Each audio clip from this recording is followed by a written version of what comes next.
వదిలేస్తే ఎవరో బ్లాక్లో టికెట్లు అమ్ముకొని మళ్ళీ అది క్యాష్గా వెళ్ళిపోద్ది. అది గవర్నమెంట్కి రెవెన్యూ కాదు, ఎవరికి. అందుకని చెప్పి దీన్ని బేస్ చేసుకొని నేను ఇర్రెస్పెక్ట్ ఆఫ్ హీరో, ఇంక్లూడింగ్ మన కాంతారా కూడా కర్ణాటకలో తెలుగు సినిమా పోస్టర్లు కూడా పడకూడదు అని అన్నా కానీ నేను కాంతారాకి ఆ వివక్ష చూపించలేదు. మీరందరూ ఏకాభిప్రాయం అంటే మీకు ఒక డెఫినెట్గా ఇంకొక హీరో మనకి ఇష్టం, అది చూడాలి. కానీ అబ్యూజివ్గా ఉండిపోవటం, ఆన్లైన్ వార్డ్స్ అబ్యూజివ్గా అయిపోవటం రైట్ వాతావరణం అనిపించదు నాకు. ఇన్ని థియేటర్లు ఇంత ఇన్వెస్ట్మెంట్ రావాలి అంటే 100 సినిమాలు వస్తే తప్ప నిజంగా అక్కడ థియేటర్లను పోషింపలేదు. దానికి తద్వారా ఉపాధి ఉంటుంది అందరికీ. మీరు కనుక లేకపోతే పవన్ కళ్యాణ్ అనేవాడు లేడు. నా సినిమాలకి నేను ఇంకా తక్కువ రేట్లు ఇచ్చుకున్నాను, కానీ మిగతా హీరోల సినిమాలకి నేను ఎక్కువ రేట్లు ఇచ్చిన తెలియజేసాను. నా దగ్గరికి వస్తారు, అస్సలు నాకు సంబంధం లేదు. నేను ఏదైనా ఉంటే నేను ఒకటే అడుగుతాను.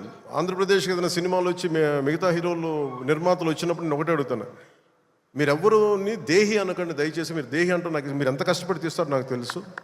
పైగా మీరు పెంచిన ప్రతి రూపాయిలో యు పే 18% జిఎస్టీకి వెళ్తుంది. వదిలేస్తే ఎవరో బ్లాక్లో టికెట్లు అమ్ముకొని మళ్ళీ అది క్యాష్గా వెళ్ళిపోద్ది.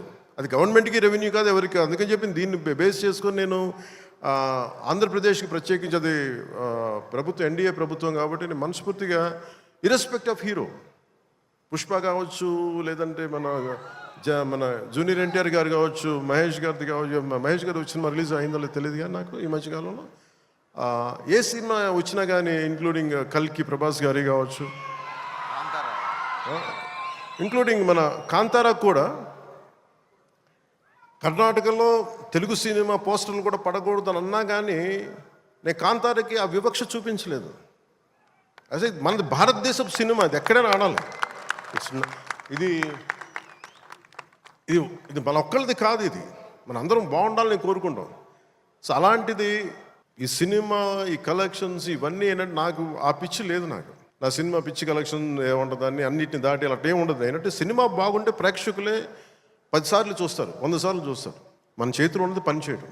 సో తెలుగు సినిమా అనేది ఇర్రెస్పెక్టివ్, మనం ఈ ఫ్యాన్ వార్డ్స్ ఇవన్నీ చూస్తూ ఉంటాను. నాకు చాలా మీరందరూ ఏకాభిప్రాయం అంటే మీకు ఒక డెఫినెట్గా ఇంకొక హీరో మనకి ఇష్టం, అది చూడాలి. కానీ అబ్యూజివ్గా ఉండిపోవటం, ఆన్లైన్ వార్డ్స్ అబ్యూజివ్గా అయిపోవటం ఇది ఒక రైట్ వాతావరణం అనిపించదు నాకు. నేను పర్సనల్గా చెప్తాను కదా, మీ బీయింగ్ హీరో నేను చెప్తాను కదా, అందరి హీరోల అభిమానులు నేను చాలా గౌరవిస్తాను. ఎందుకంటే నాకు ఏ హీరోతో నాకు విభేదాలు లేవు. నాకు ఏ హీరో సాధించిన విజయం మీద నాకు చిన్నపట్ల ఇది కూడా ఉండదు. నాకు అందరూ బాగుండాలి, మనస్ఫూర్తిగా మీరు విజయం సాధించాలి. ఎందుకంటే నేను ఒక్కడిని అన్ని సినిమాలు చాలా ఈరోజు కాదు, అనేక సందర్భాల్లో చెప్పాను. నేను చేస్తే చేసే సంవత్సరానికి ఒక సినిమాను 2 సినిమాలు చేస్తాను, నిజంగా హీరోగా ఫుల్ ఫ్లెడ్జ్గా ఉన్నా. కానీ ఇప్పుడు ఆ పరిస్థితి కూడా లేదు. అలాంటిది ఇన్ని థియేటర్లు ఇంత ఇన్వెస్ట్మెంట్ రావాలి అంటే 100 సినిమాలు వస్తే తప్ప నిజంగా అక్కడ థియేటర్లను పోషింపలేదు. దానికి తద్వారా ఉపాధి ఉంటుంది అందరికీ.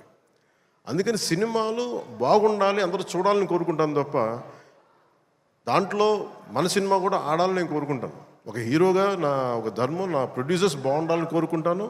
నా సినిమాకి నేను చాలా లో టైంలో ఉన్నప్పుడు భీమ్లా నాయక్ అనే సినిమాకి మీరు నిలబడిన విధానం నేను మర్చిపోలేను నా అభిమానులకి. ఒకసారి అనుకుంటా, నేను మీరు కనుక లేకపోతే పవన్ కళ్యాణ్ అనేవాడు లేడు. ఒకసారి నాకు సభకు వచ్చే వరకు నేను ఏం మాట్లాడాలో నాకే పెద్ద అవగాహన ఉండదు. కానీ మిమ్మల్ని చూశాక ఒకటే చెప్పాలనిపిస్తుంది, మీ నుంచి నాకు 2 గుండెల దూరం అంతే. నా గుండె నుంచి మీకు ఎంత దూరం అంతే, అంతకుమించి మనందరి మధ్య 2 గుండెల దూరం అంతే. I love you.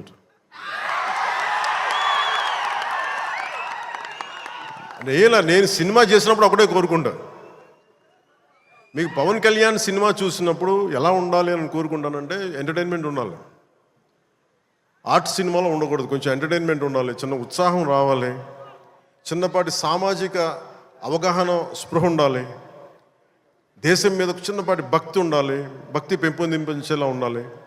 ఇవన్నీ ఒక కలెక్టివ్ థాట్ అన్నీ సరైన కమర్షియల్ మీటర్లో దొరికితే ఎలా ఉంటుందో ఈ సినిమా హరీష్ శంకర్ నిర్దేశకత్వంలో, ఆయన దర్శకత్వంలో నేను ఏమైతే ఇలా ఉంటే బాగుంటుందని కోరుకుంటానో అవన్నీ చాలా పొందిగ్గా ఒక భగవంతుడికి ఒక మాల్లా కూర్చాడు. ప్రేక్షకులుగా ఆ మాల వేయడానికి సిద్ధంగా ఉన్నాను హరీష్ శంకర్.